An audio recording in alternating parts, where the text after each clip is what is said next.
Když jsem byl chlapec malej, tak Petr nad zemí. Scházeli se farmáři tam u nás v přízemí. Mezi nima můj táta u piva se dával a tu svoji nejmilejší hrál.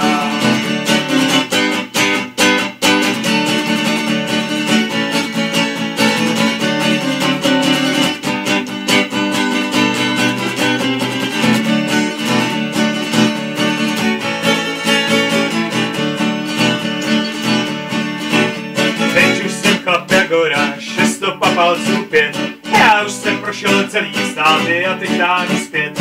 Kdybych si ale v světě mohl ještě něco přát, tak zase slyšet svýho tátu hrát.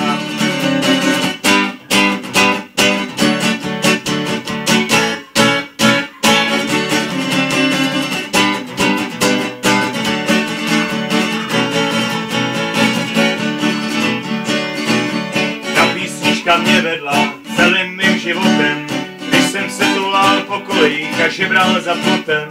A když mě bylo nejhůř, tak sice jsem se smál, když jsem si vzpomněl, jak náš táta hrál.